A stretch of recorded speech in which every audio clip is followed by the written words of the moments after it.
Elderly widow stops on dangerous highway for dying cat.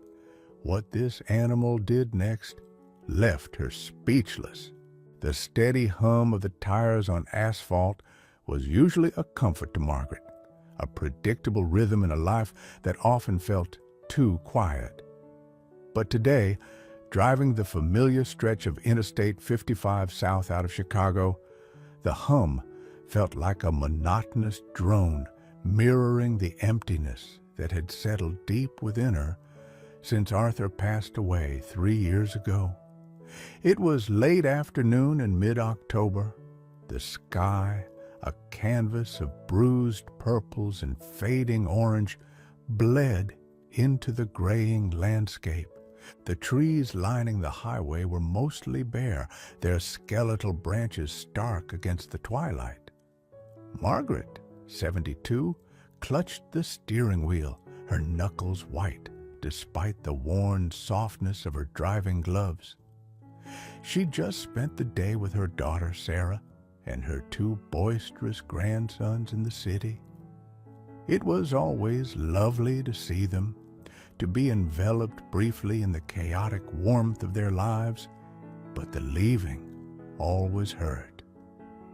Sarah, bless her heart, tried her best. She called every few days, invited Margaret for holidays, worried constantly, but Sarah had her own demanding job, her husband, her boys growing up too fast. Margaret understood. She didn't want to be a burden. Still, the silence in her own tidy house in the small town miles away felt amplified after these visits. The echoes of laughter replaced by the ticking of the grandfather clock in the hall, Arthur's clock. She adjusted her glasses, peering through the windshield as the traffic thinned. This particular stretch of highway was notorious, long, straight, and often deserted as evening fell, cutting through flat farmland interrupted only by occasional stands of woods. Most people pushed the speed limit here, eager to reach their destinations. Margaret always drove cautiously, Arthur's voice a faint echo in her mind. Easy does it, Maggie. No sense rushing toward tomorrow. Oh, Arthur, how she missed his steadiness, his quiet presence that had filled their home for nearly 50 years. Her thoughts drifted, as they often did, to the routines that now defined her days. Tending her small garden, though the frost would soon claim the last of the chrysanthemums. Reading novels that rarely held her interest anymore. Watching television programs that blurred into one another. Friends called occasionally, but many were dealing with their own ailments or had moved away to be closer to their children. The loneliness wasn't a sharp pain anymore. It was a dull, persistent ache, a heavy cloak she couldn't seem to shrug off.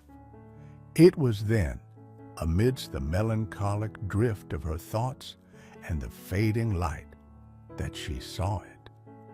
A small, dark lump on the gravel shoulder just beyond the white line. At first glance, it could have been anything. A shredded tire, a discarded bag of trash, a fallen branch. But as her Buick sedan drew closer, something about its shape seemed different, organic. She slowed down, squinting. Was it moving? Yes, a definite tremor. A flicker of rusty orange amidst the gray gravel and dried weeds. Her heart gave an odd little jump. An animal? Out here? She glanced in her rearview mirror. Empty. The car behind her was a distant pair of headlights. Impulsively, more from a place of ingrained compassion Arthur had always admired than conscious thought, Margaret signaled and began to carefully pull her car onto the shoulder, the tires crunching loudly on the loose stones. It felt reckless, stopping here with dusk settling in. but the image of that small, trembling shape wouldn't leave her. She turned off the engine, the sudden silence amplifying the rush of wind whipping past the car. Taking a deep breath, she unbuckled her seatbelt. Her movements felt stiff. Arthritis nipped at her knees and hips these days. She opened the car door, the cool, damp air hitting her face, carrying the scent of turned earth and decaying leaves. Now that she was stopped, the vulnerability of her position struck her. Cars still occasionally sped past, their headlights momentarily blinding, their speed startling. But her gaze was fixed on the small form a dozen yards ahead. It was, unmistakably, a cat, a ginger cat, huddled low, looking utterly wretched. Margaret approached cautiously, her sensible walking shoes crunching on the gravel. The wind tugged at her graying hair, escaped from the neat bun she maintained, and whipped the edges of her woolen coat. Each step felt deliberate, heavy. The cat didn't move, didn't bolt. It just stayed huddled, a miserable knot of fur against the encroaching chill. As she drew nearer, the extent of its plight became heartbreakingly clear. It was painfully thin, its ribs visible even beneath the matted, dirty orange fur. One of its back legs was tucked awkwardly underneath it, and a patch of fur near its hip looked darker, damp. Its breathing was shallow, rapid puffs of condensation in the cold air. It looked less like a domestic animal and more like a small, wild creature brought low by misfortune. "Oh, you poor thing," Margaret whispered, her voice barely audible above the wind and the distant roar of a passing truck that shook the ground slightly. She stopped a few feet away, not wanting to frighten it further. The cat lifted its head weakly, turning towards her. Its eyes, large and startlingly green, were clouded with pain and exhaustion, but they held a flicker of awareness. It didn't hiss or try to shrink away. It just watched her, its gaze unnervingly direct, almost knowing, as if it understood she wasn't a threat. That look pierced Margaret's carefully constructed reserve. In those green eyes, she saw a reflection of her own vulnerability, her own sense of being lost and left behind. The danger of the situation for both of them pressed in on her. Another car sped past, horn blaring briefly in annoyance at her parked vehicle. She needed to act quickly. Arthur would have scolded her for stopping, told her it was too risky. But Arthur wasn't here, and this small creature was suffering. Remembering the old soft woolen blanket she kept on the back seat, a remnant from picnics with Arthur years ago, she hurried back to the car. Her hands fumbled slightly with the door handle, a tremor of adrenaline running through her. She retrieved the blanket, its familiar plaid pattern, a small comfort. Returning to the cat, she knelt, slowly, carefully, ignoring the protest in her joints. "It's all right," she murmured, keeping her voice low and soothing. "I'm not going to hurt you. Let's get you out of this cold." She gently unfolded the blanket and, moving with painstaking slowness, reached out. The cat flinched almost imperceptibly, but didn't fight, as she carefully slid one hand beneath its frail body and used the other to guide the blanket around it. It was lighter than she expected, disturbingly so. She could feel the sharp angles of its bones through the thin covering of fur. As she lifted it, a soft, pained mewl escaped its throat, confirming her suspicion about its injured leg. Holding the blanket-wrapped bundle securely against her chest, Margaret straightened up. heart pounding. She carried it back to the car as quickly as her stiff legs would allow, acutely aware of the headlights approaching in the distance. Safely inside, she placed the bundle gently on the passenger seat, tucking the blanket snugly around it. The cat lay still, its green eyes blinking slowly, watching her. Back behind the wheel, Margaret took a moment to compose herself. Her hands were shaking slightly. What had she just done?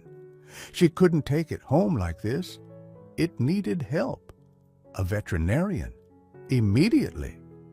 She vaguely remembered passing a sign for a town, Ashton Creek, a few miles back. There had to be a vet clinic there. Starting the engine, she carefully pulled back onto the highway, driving even more slowly now, hyper-aware of her fragile passenger. She glanced over occasionally. The cat remained still, seemingly resigned, nestled in the worn plaid blanket. A wave of protectiveness washed over Margaret, fierce and unexpected.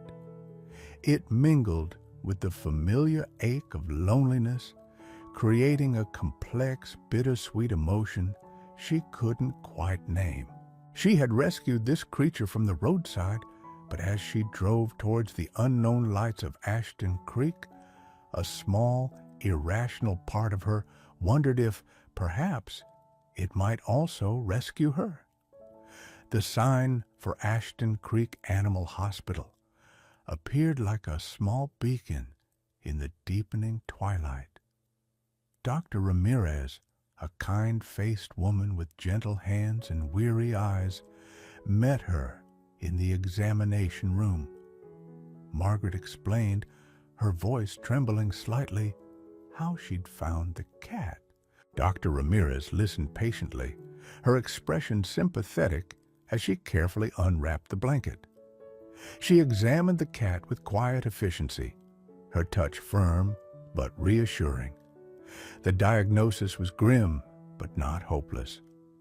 "Well, Margaret," she said finally, washing her hands, "you likely saved his life stopping like that. He's got a fractured femur, a clean break, thankfully, not shattered. Severe dehydration, malnutrition, and he's in shock. Probably hypothermic too before you wrapped him up. He's a tough little guy to have survived this long out there." She outlined the necessary treatment: fluids, warming, pain medication, antibiotics, and surgery to set the leg with a pin.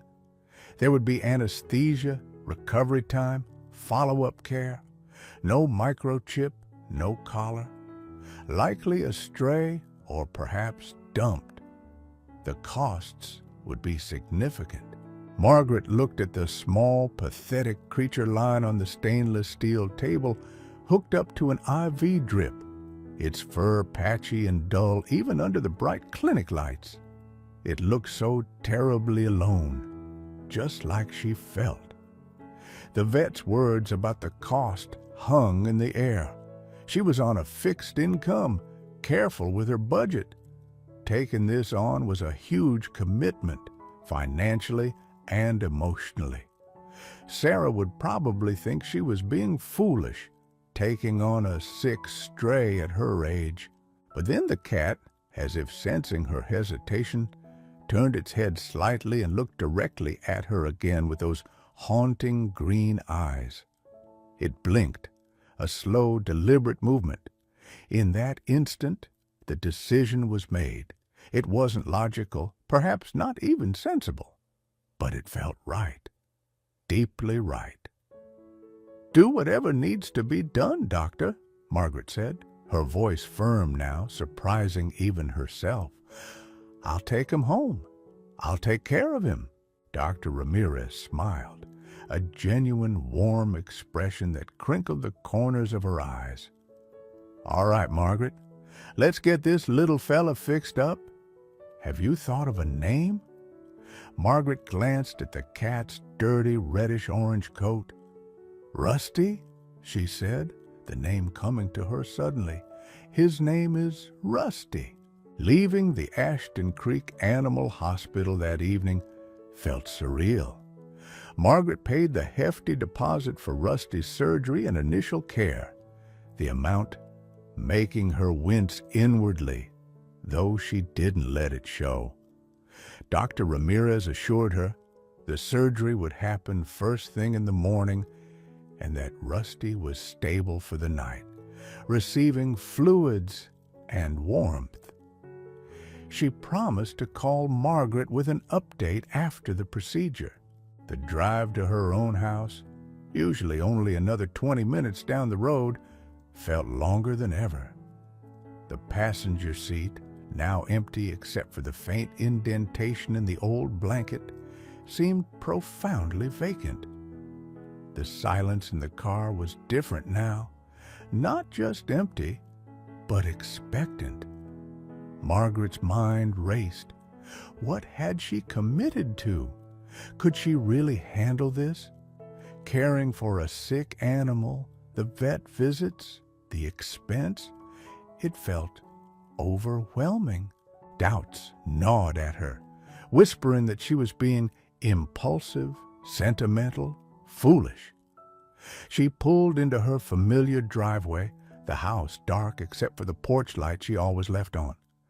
Inside, the grandfather clock chimed the hour, its deep bongs echoing in the stillness. Usually the sound was a comforting anchor Arthur's presence made tangible. Tonight, it sounded like a judgment. Sleep eluded her. She tossed and turned, images of Rusty, huddled on the cold shoulder, lying frail on the vet's table, replaying in her mind. She thought about Arthur, wondering what he would have said. He'd always been the practical one, the cautious one. But he'd also had a soft spot, a quiet kindness she'd loved. He'd never turned away a neighbor in need, had always fixed things, made things right. Maybe, just maybe, he would have understood.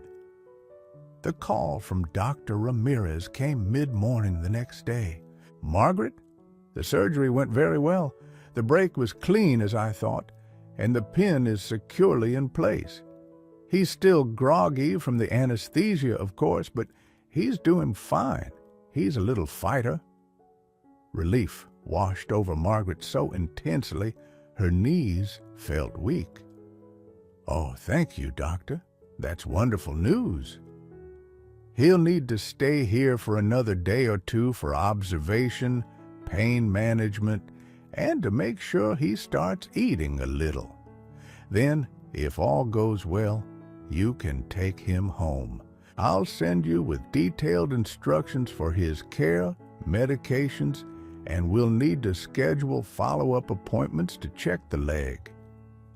2 days later, Margaret found herself back at the clinic, a brand-new cat carrier on the seat beside her, purchased along with kitten-specific food, a small litter box, and soft bedding from the local pet supply store. Another dent in her savings. Rusty was waiting in a recovery cage, looking slightly more alert. His back leg was shaved and sported a neat line of stitches, but he was clean, the worst of the grime washed away. He still looked terribly thin and fragile, but the desperate edge was gone from his eyes. Dr. Ramirez carefully placed Rusty into the carrier. He offered only a token resistance, a low growl rumbling in his chest. "He's still very wary, Margaret, and likely in some discomfort despite the pain meds. Go slow with him. Set him up in a small, quiet room initially. A bathroom or laundry room is ideal. Make sure his food, water, and litter box are easily accessible so he doesn't have to move much. Don't force interaction. Let him come to you." The drive home was filled with a nervous energy. Rusty was silent in his carrier, occasionally shifting his weight with a soft rustle. Margaret spoke to him quietly, telling him about the house, about the garden he'd be able to see from the window eventually, about how safe he was now. She wasn't sure if he understood, but the sound of her own voice seemed to calm her nerves, if not his. She decided the small downstairs bathroom, rarely used, would be his temporary sanctuary. It was warm, quiet, and easy to clean. She laid down soft towels, placed the small litter box in one corner, and set out shallow dishes of water and the special wet food the vet recommended. Carefully, she opened the carrier door, then stepped back, giving him space. Rusty didn't emerge immediately. He stayed huddled at the back of the carrier, a small ginger shadow, his green eyes wide and watchful. Margaret sat down quietly on the closed toilet lid, waiting patiently. Minutes stretched into what felt like an hour. Finally, tentatively, he crept out. He moved with a pronounced limp, holding his injured leg completely off the floor. He sniffed the air, his whiskers twitching, then made his way slowly towards the water dish, lapping thirstily. He ignored the food. After drinking, he limped towards the towels Margaret had laid out near the radiator and curled into a tight ball.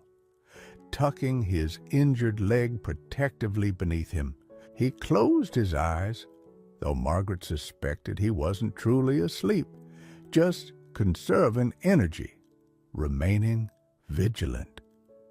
The first few days were challenging. Rusty ate very little, spent most of his time curled up on the towels, and flinched whenever Margaret entered the room. Giving him his medication, liquid antibiotics and pain relief squirted into his mouth with a syringe, was a tense affair.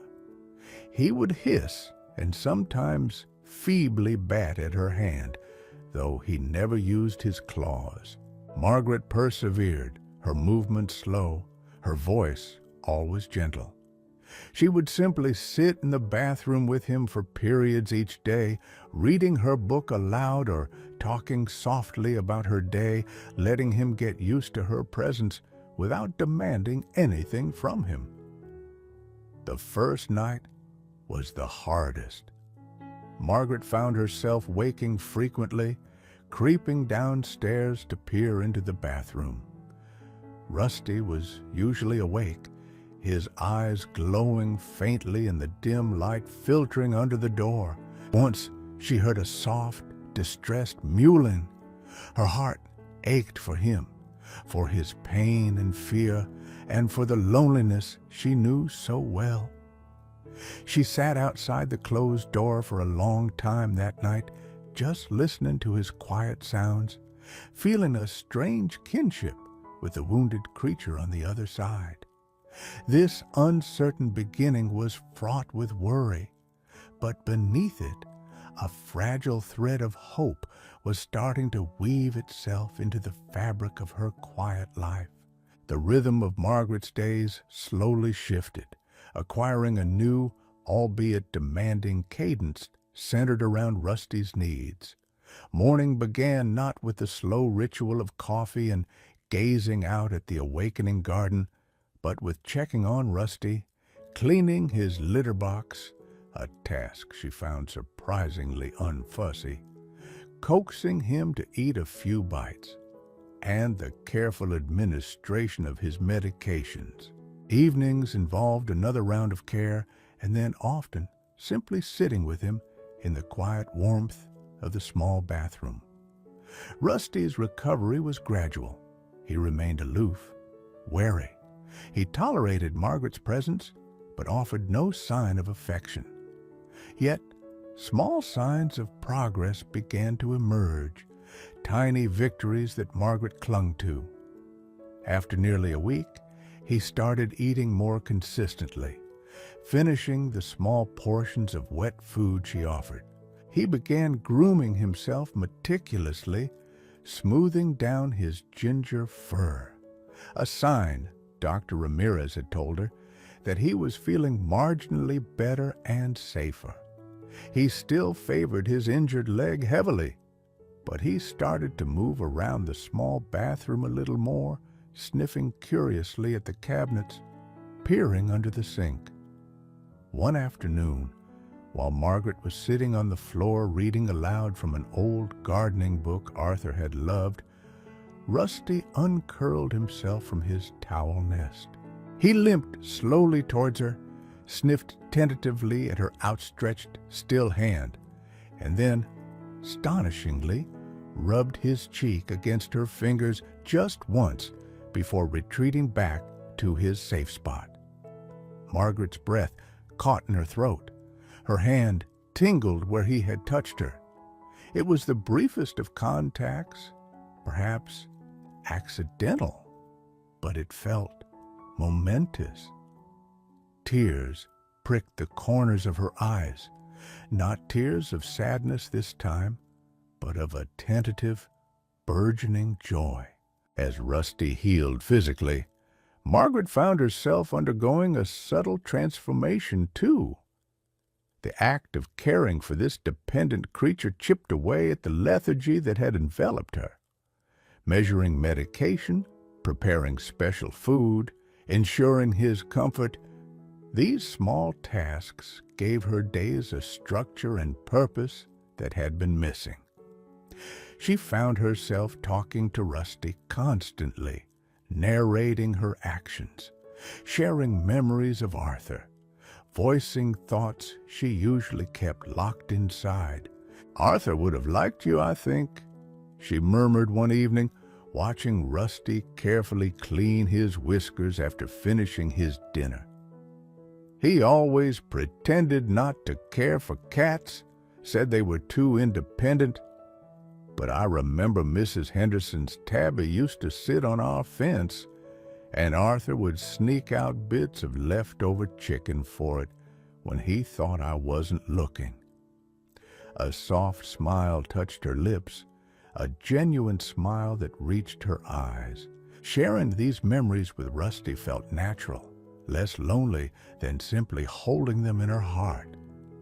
She called Sarah to give her an update. "Mom, you sound brighter. Is everything okay?" Sarah asked, her voice laced with its usual concern. Margaret hesitated for a moment, then plunged in. "Actually, dear, something rather unexpected happened. I found a cat." She explained the whole story: the highway, the injury, the vet, the decision to adopt him. There was a stunned silence on the other end. "Mom, on the highway? Are you serious? That sounds dangerous. And a sick cat. Are you sure you can manage? The expense, the work." "His name is Rusty," Margaret said calmly, cutting off the flood of worried questions. "And yes, I can manage. He needed help, Sarah, and, well, it's nice to have the company." Sarah sighed, but Margaret could hear the worry softening into hesitant acceptance. "Okay, Mom, okay. Just be careful, and call me if you need anything, promise?" "I promise, dear," Margaret said, feeling a warmth spread through her. It wasn't just Rusty who needed care. Perhaps she, too, needed someone or something to care for. A few weeks after the surgery, it was time for Rusty's follow-up appointment to check his leg and remove the stitches. Getting him into the carrier was still stressful, involving much coaxing and a strategic placement of tempting treats. But he seemed less terrified than the first time. Dr. Ramirez was pleased with his progress. "The incision has healed beautifully, Margaret, and he's putting a little more weight on the leg, which is a good sign. The pin will stay in, likely for good, but he should regain most of his mobility over time. He's gained some weight, too. You're doing a wonderful job. Hearing the vet's praise filled Margaret with a quiet pride. Back home, freed from the carrier, Rusty seemed almost relieved. That evening, as Margaret sat reading in her usual armchair in the living room, she left the bathroom door slightly ajar. After a while, a small ginger head peeked around the corner. Rusty looked out into the hallway, his green eyes surveying the new territory. He took a few hesitant steps, limping but curious. He sniffed the leg of the hall table, the edge of the rug. Then, slowly, cautiously, he made his way into the living room. He didn't approach Margaret directly. Instead, he found a spot partially hidden behind a large potted fern, where he settled down to watch her, his gaze steady. Margaret didn't move, didn't speak. She just continued reading, pretending not to notice, though her heart was doing a little leap. He had chosen to come out. He had chosen to be in the same room with her. Later, as she was preparing for bed, she heard a faint sound. Peeking into the living room, she saw Rusty curled up asleep on the worn needlepoint footstool that had always been Arthur's favorite. A soft, rhythmic rumbling sound filled the quiet room. He was purring. Margaret stood there for a long moment, watching him sleep, listening to the gentle cadence of his purr. It was the sweetest sound she had heard in years. The threads of connection, fragile at first, were slowly, surely, weaving themselves into something stronger, something that felt remarkably like hope. The following weeks saw Rusty blossom. With the stitches out and his pain clearly subsiding, his true personality began to emerge from beneath the layers of fear and trauma. He was, Margaret discovered, a cat of quiet dignity, but surprising determination.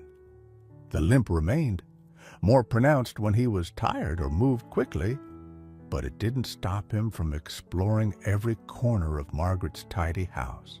He claimed Arthur's old armchair by the fireplace as his own, often curling up on the worn leather cushions for hours, basking in the warmth when Margaret lit a fire against the November chill. He developed distinct routines, sitting on the kitchen windowsill each morning to watch the birds at the feeder Margaret diligently filled, following her from room to room, at a slight distance initially, then closer, and settling on the footstool or sometimes even hopping onto the sofa beside her while she read or knitted in the evenings. His recovery wasn't just physical, it was emotional. The wary, fearful stray was transforming into a companion. He began actively seeking Margaret's attention, rubbing against her legs with surprising force when he wanted his food bowl filled, or giving a soft, questioning meow when he wanted her to sit down so he could nap nearby. One rainy afternoon, as Margaret sat knitting, feeling a familiar wave of melancholy wash over her, as she looked out at the dreary garden, Rusty hopped onto the sofa beside her. Instead of settling at the far end, he walked deliberately across the cushions and curled up right against her hip, tucking his head under her arm. Margaret froze, her knitting needles still. She could feel the warmth of his small body, the steady vibration of his purr traveling through the sofa cushions and into her own bones. Carefully, slowly, she reached down and stroked his soft fur. He didn't flinch. Instead, he tilted his head slightly, pressing into her touch. It was a moment of pure, unadulterated connection, a silent acknowledgement of their shared space, their shared quiet. The melancholy didn't vanish entirely, but it receded, softened by the comforting weight and warmth beside her. Life took on a new hue, tinged with ginger fur and the soft padding of paws on wooden floors. Margaret found herself smiling more, laughing at Rusty's occasional clumsy attempts to bat at a dust mote dancing in a sunbeam, or the intense focus with which he watched a spider spin a web in the corner of the window. She started talking to her neighbors over the garden fence again, sharing anecdotes about Rusty's latest antics. Mrs. Gable next door, a widow herself, listened with genuine interest, sharing stories of her own departed poodle. These small interactions, sparked by the presence of the cat, began to gently pull Margaret back into the stream of life outside her own four walls. Her garden, usually a source of solace, became a shared space too, albeit cautiously. On milder days, Margaret would open the back door while she did some tidying up, putting the beds to rest for the winter. Rusty, after much hesitation, began venturing onto the patio. He wouldn't go far, staying close to the house, his nose twitching as he took in the complex scents of damp earth, fallen leaves, and distant wood smoke. He'd watch Margaret work, his green eyes tracking her movements, occasionally pouncing playfully on a skittering leaf caught by the wind. His limp was still noticeable, a permanent reminder of his traumatic beginnings, but his spirit seemed undaunted. Margaret adapted her life almost unconsciously. She learned his preferences.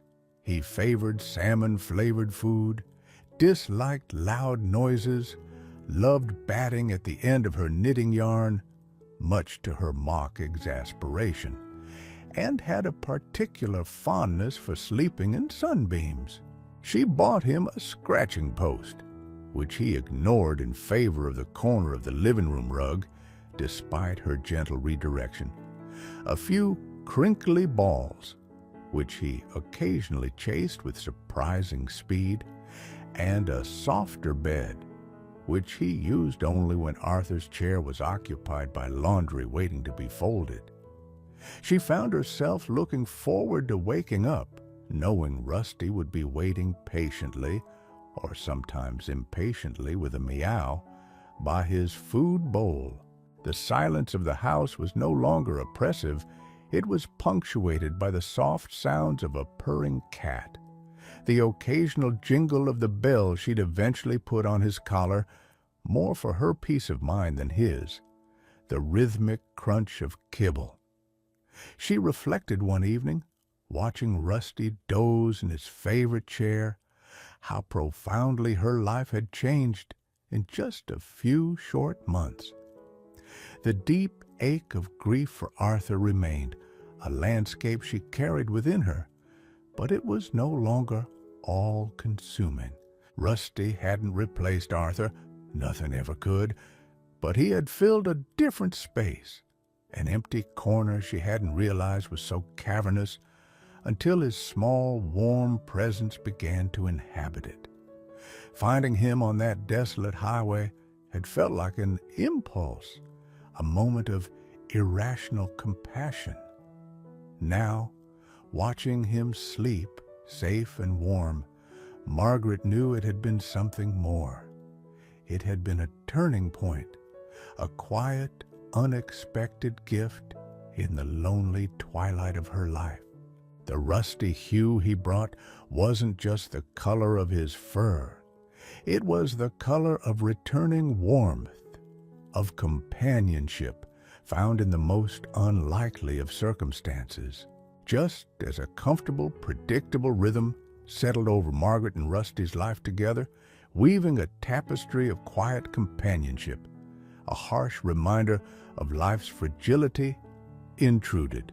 Winter had fully arrived, blanketing Ashton Creek and the surrounding countryside in snow.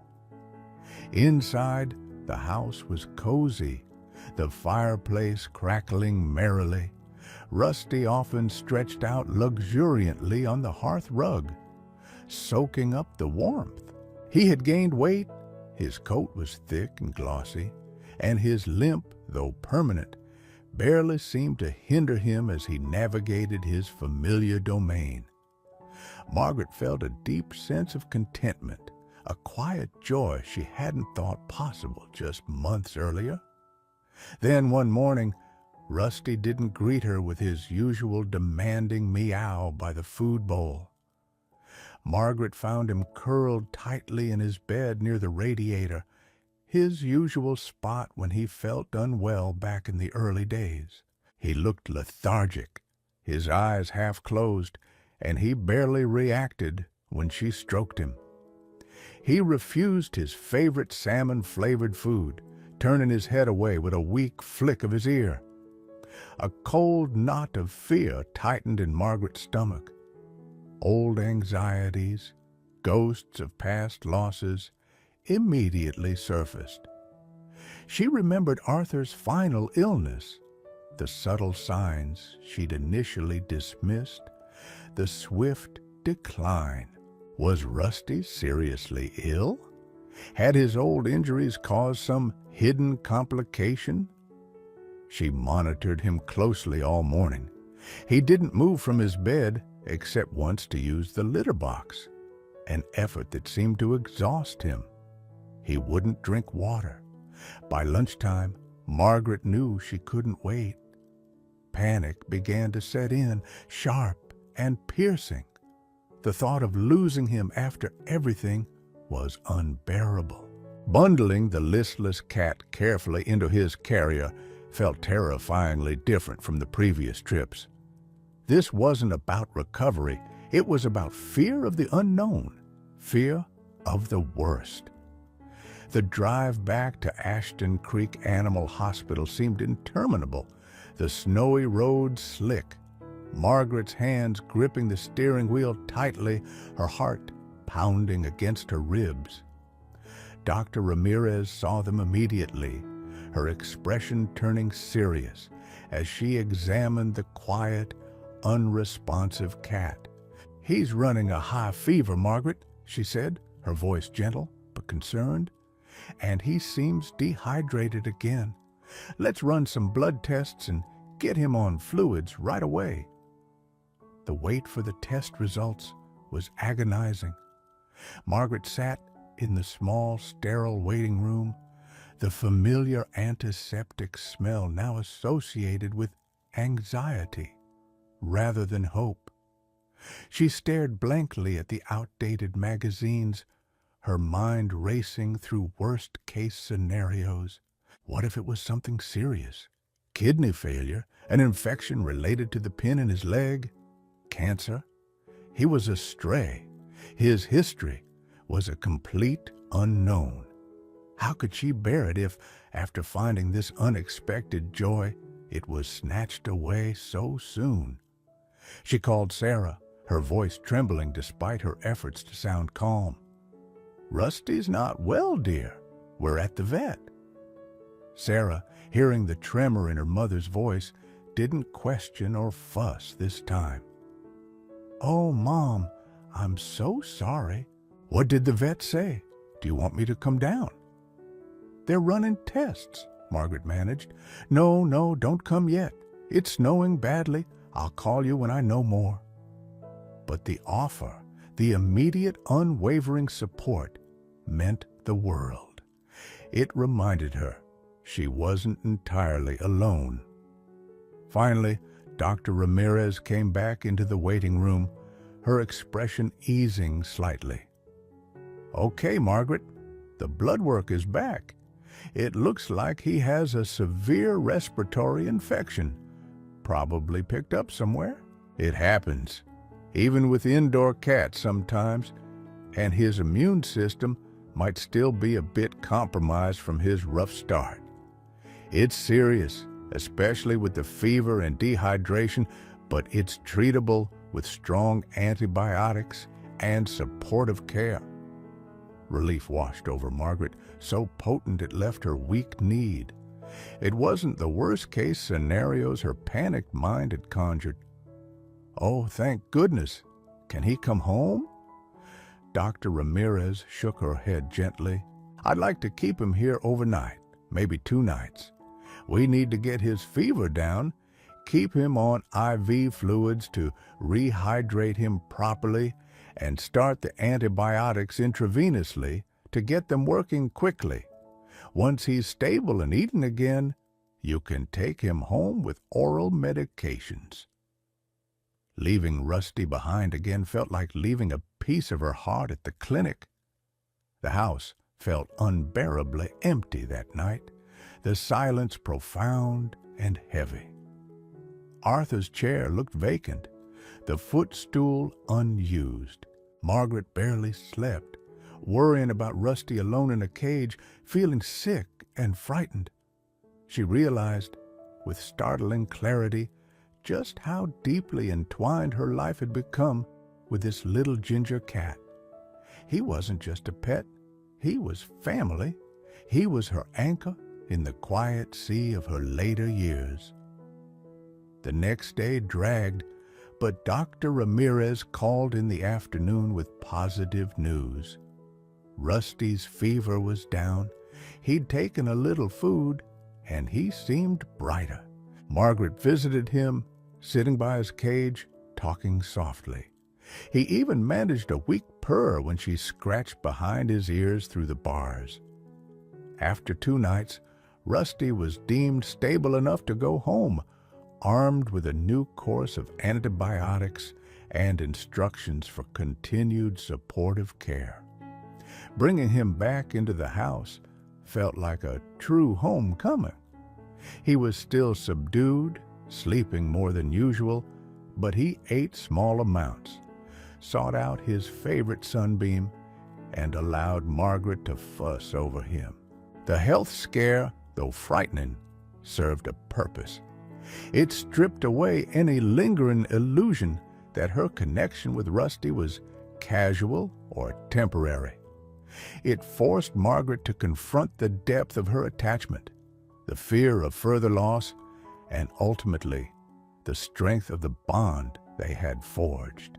As Rusty slowly regained his strength, padding softly back into his routines, Margaret felt a renewed sense of gratitude for his presence, a deeper appreciation for the fragile comfort he brought into her quiet life. Their companionship felt more precious, more vital, having weathered this storm together. Spring arrived slowly, tentatively at first, then bursting forth in a riot of color and life that seemed mirrored in the renewed energy of the little ginger cat. Rusty, fully recovered from his respiratory infection, explored the awakening garden with newfound confidence.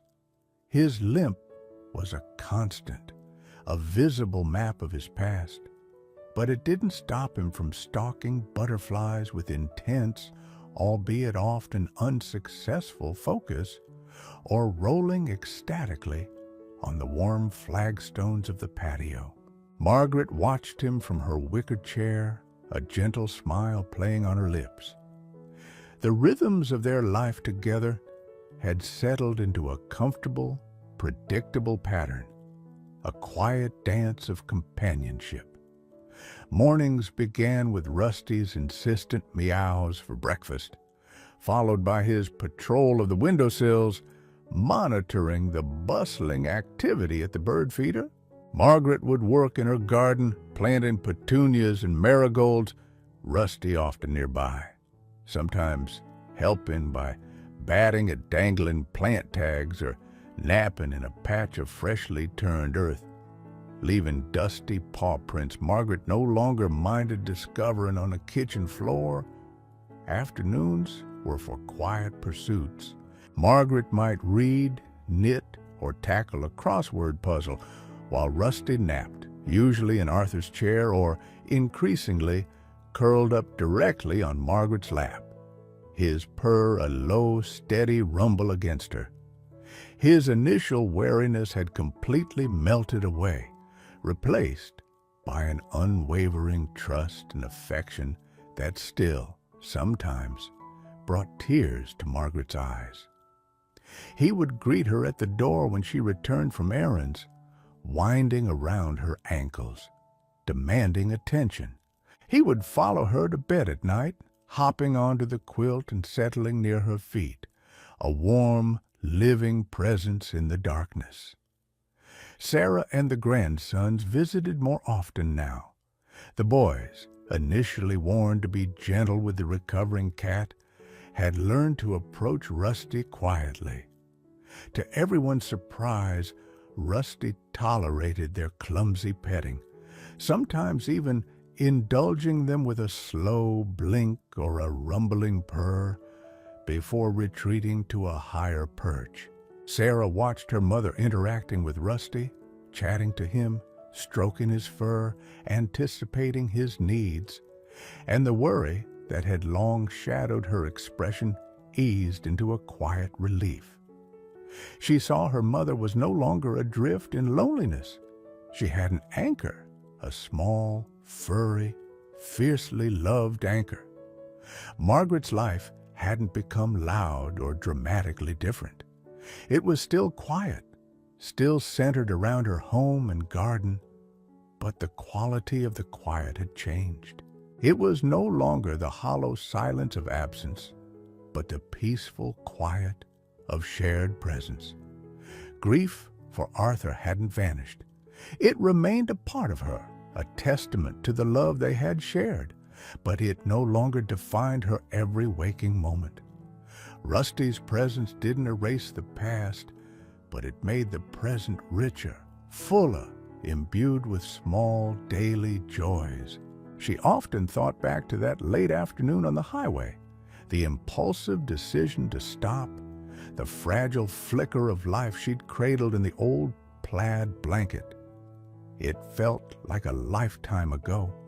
That desperate, injured creature had healed physically and emotionally under her care.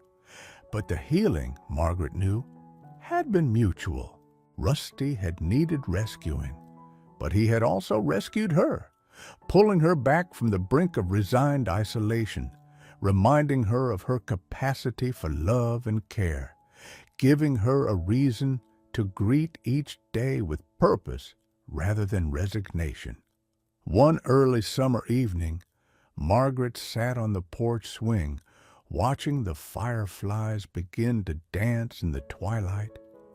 Rusty was curled on the cushion beside her, his head resting on her thigh, his body relaxed in sleep. The air was soft, fragrant with the scent of honeysuckle from the trellis nearby. The rhythmic creak of the swing and the gentle thrum of Rusty's purr were the only sounds. Margaret gently stroked Rusty's soft fur, marveling at the serendipity of it all. A chance encounter on a lonely road had led to this profound, quiet companionship. It wasn't the life she had imagined for her later years, but it was a life filled with a gentle warmth, a steady presence, a love that had unexpectedly bloomed in the face of loss. She looked out at the darkening garden, then down at the sleeping cat beside her, his ginger fur glowing faintly in the last light. A deep sense of peace settled over her, tinged with the enduring melancholy of memory, but anchored firmly in the grateful reality of the present. She was not alone. They were companions in the quiet, and for now, that was more than enough.